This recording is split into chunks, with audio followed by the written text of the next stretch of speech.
Hello, I'm Parneet Jaggi, and today we're going to be talking about W.H.Auden's famous elegy in memory of W.B.Yeats.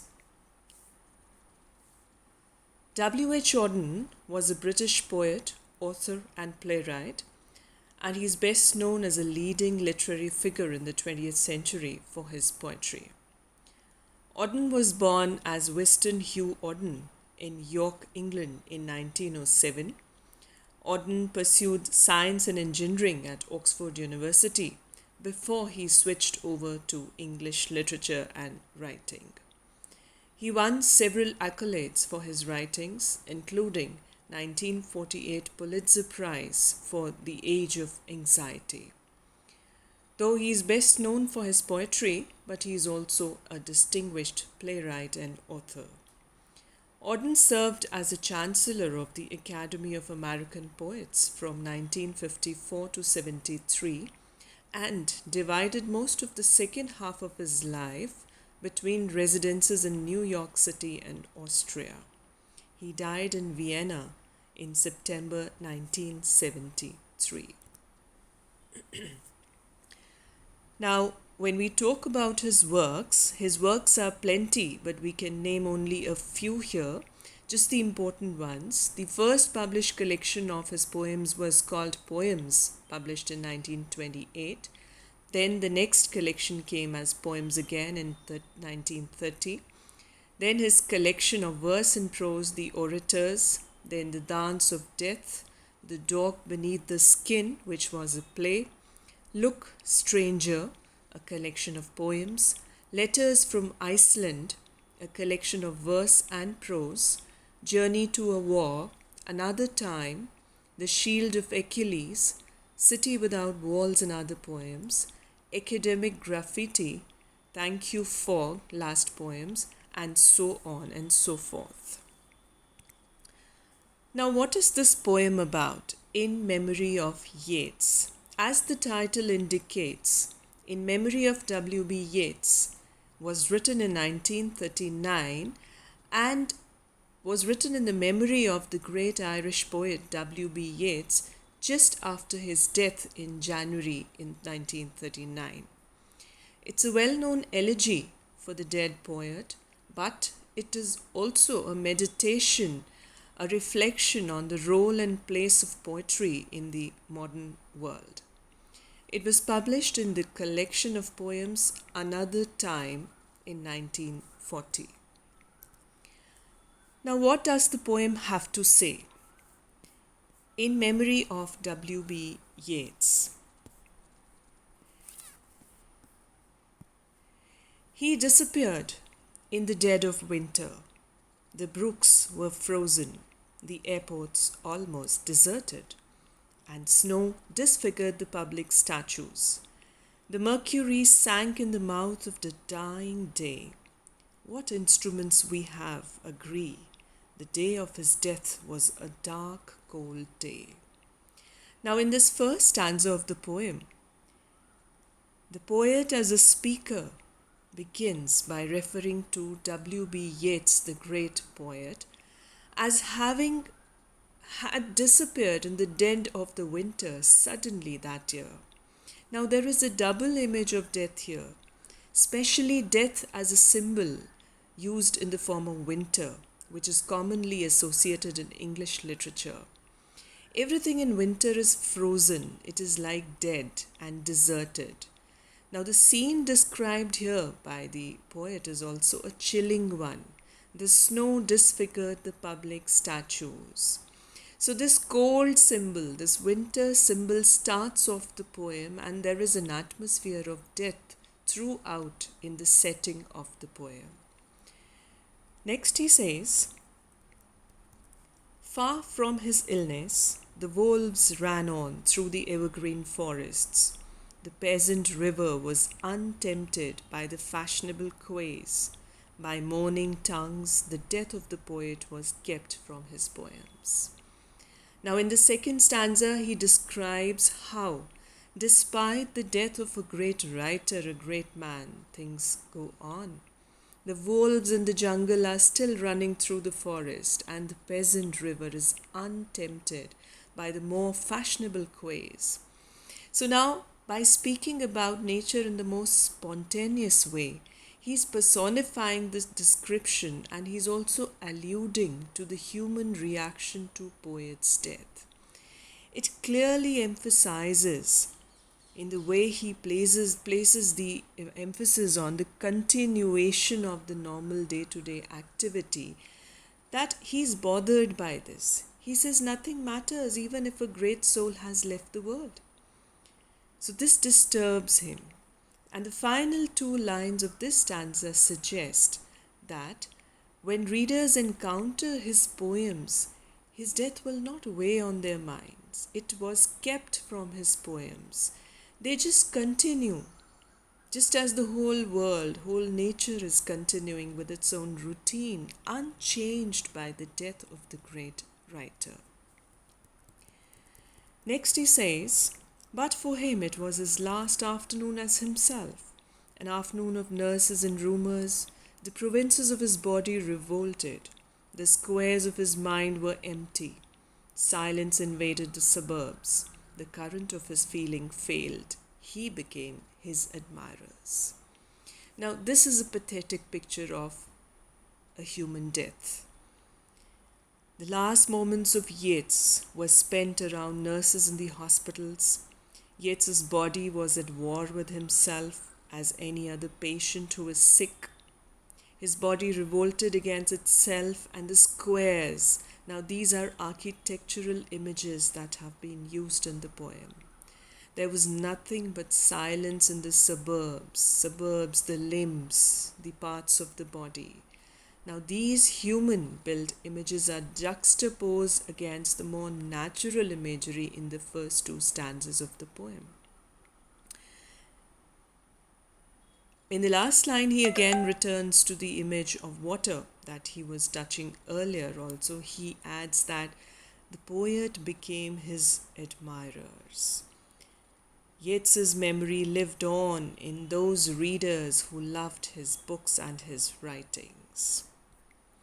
Next he says, now he is scattered among 100 cities and wholly given over to unfamiliar affections, to find his happiness in another kind of wood and be punished under a foreign code of conscience. The words of a dead man are modified in the guts of the living. Now in this stanza, he describes how Yeats's soul and his essence are scattered among 100 cities, among all his admirers, his readers. He is still living. As his words, as his writings, as a writer, he is still living in a way, but he has no control over how he is now perceived.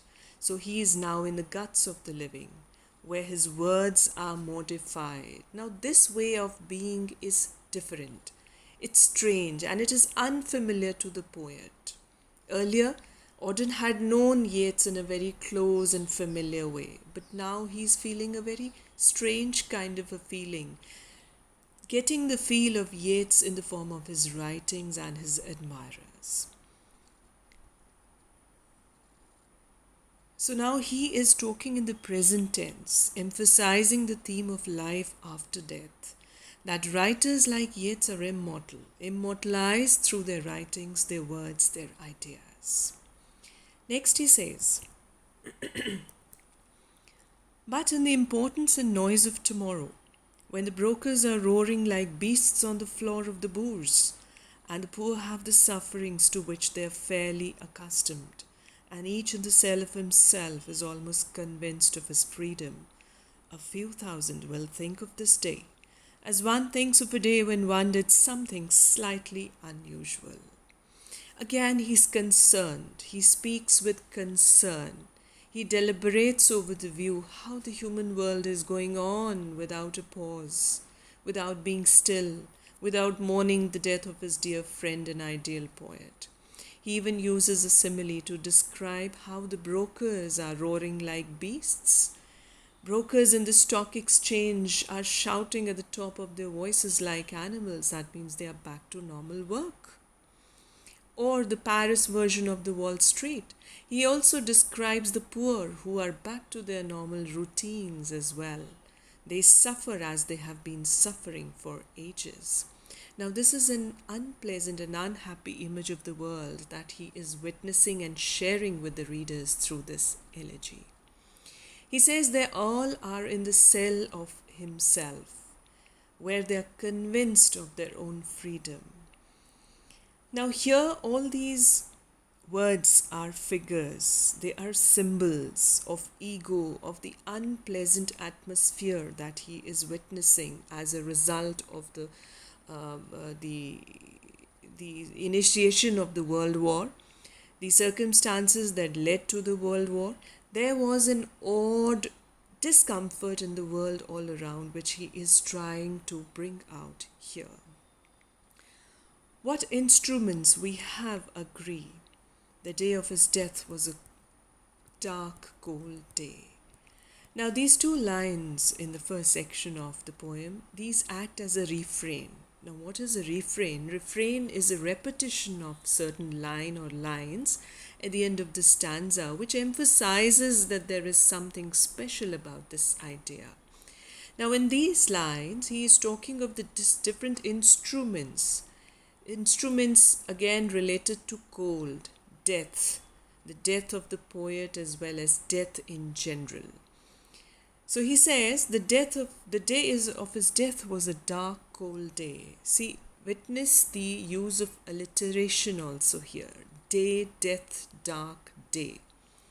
So human beings are unable to measure the day or the death or the darkness adequately.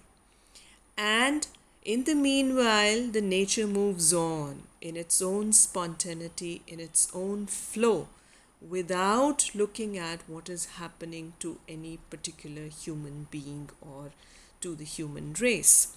So this is how Auden feels and looks at a broader picture on the human life and the place of human life in the process of nature. Coming to the second part of the poem, he says, "You were silly like us, your gift survived it all. The parish of rich women, physical decay, yourself. Mad Ireland hurt you into poetry." Now here he is talking directly to his friend Yeats. You were silly like us. He is transitioning from the third person to second, and he's addressing Yeats, calling him you. Your gift survived it all. Mad Island hurt you into poetry. He is in direct conversation with his dead friend. Now, Ireland has her madness and her weather still. So he says nothing has changed since you left. After your death, Ireland still has her madness and the same weather that you left behind. For poetry makes nothing happens. It survives in the valley of its making, where executives would never want to tamper. Flows on south from ranches of isolation and the busy griefs. Raw towns that we believe and die in, it survives, a way of happening, a mouth. Now these lines can be called as the signature lines of the poem, where he says, Ireland is still the same. Weather is still the same. Has poetry made something happen? Does poetry make something happen? Now this is a rhetoric, this is a question, this is a doubt, this is a philosophy that Auden is trying to highlight here. And these are powerful lines that strike at the heart of one's perception of whether the possibility of literature to effect change in the circumstances around. Now here he explains that nothing is changed in the world due to your poetry. For perhaps poetry is not supposed to be doing something to wield that change. It was meant to do something different, something more ephemeral. So he says poetry again, like water, is something that flows and it enters into the ranches of isolation and griefs, and it travels, soothing bits of the world normally left untouched. So according to Auden, poetry is a way of happening. It is a mouth. It is mobile, but it is powerful. not just in the way that Yeats might have sometime hoped, but Auden is more hopeful about the power of poetry. Now, in part 3 of the poem, he says, Earth received an honoured guest. William Yeats is laid to rest. Let the Irish vessel lie, emptied of its poetry. Now he begins with Auden addressing the earth here. This part of the poem takes the form of an elegy written in dedication to someone who has died recently, but now he comes to the universal theme that Yeats's body is now laid to rest. And here Yeats has been named as, for the first time in the poem, that I'm talking about my friend Yeats. And he was a vessel for his poetry. He was a container where the poetry was contained. And now that poetry remains and Yeats is gone. Next he says, in the nightmare of the dark, all the dogs of Europe bark, and the living nations wait, each sequestered in its hate. So here he gives the reader a few more details about the scene, the environment when this death has taken place. In 1939, when the World War II initiated, it was like a nightmare. A nightmare was on its way, and all the dogs of Europe barked.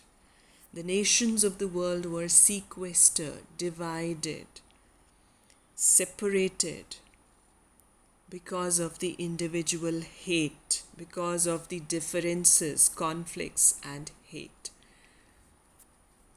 Next he says, intellectual disgrace stares from every human face, and the seas of pity lie locked and frozen in each eye. Now here he is more symbolic. Imagery is being used to present the universal ideas as to what is going on around in the world. Intellectual disgrace is what we can find in every human face. So there's nothing pleasant. Intellectually, we are disgraceful. We are unpleasant. Now, here Auden is directly or indirectly choosing to write about the political climate of the world at that time also. And this was because of Yeats's own interest in Irish and English politics also, and his affiliation with the Irish politics, because he was an Irish nationalist leader all through his life. Next he says, follow poet, follow right to the bottom of the night, with your unconstraining voice still persuade us to rejoice. Now here he says he is calling upon the poet fraternity, that poets come, follow Yeats. He is celebrating Yeats's ability to look right into the bottom of the night with his unconstrained voice. And he is calling upon the poets to follow that Yeats's insight into the problem of the world. With the farming of a verse, make a vineyard of the curse, sing of human unsuccess in a rapture of distress. Now, it's a beautiful imagery coming around here in this stanza especially. Farming of a verse. Verse is poetry. He says, come, let's be farmers with a verse. Make a vineyard of the curse, and let's sing as poets of human soul, as poets of humankind, of mankind, of the sorrows and pains of mankind. Let's sing of human success in a rapture of distress. Maybe we are distressed, we are sorrowed, we are in difficult situations, but as poets, let's make a vineyard of these curses. Let's do some farming of the poetry, and let's be in a rapture. In the deserts of the heart, let the healing fountain start. In the prison of his days, teach the free man, how to praise. Now this is the final stanza of the poem, in which his tone now lightens, and also the imagery. The image of the water appears once again, but here it is not snow, it is not dead, it is not winter, it is the healing fountain, which should start again in the hearts of men, which should erupt from within outside and spread the cool effect throughout the environment. In the prison of his days, teach the free man how to praise. Let's stop being envious. Let's stop hatred. And we, as human beings, are in the prison of our own feelings, of our own days. Let's come out as poets and teach the free man how to praise, how to be positive, how to be appreciative and optimistic with life. Thank you for now. We'll take up the detailed analysis and pictorial appreciation of the poem in the next lecture. Thank you.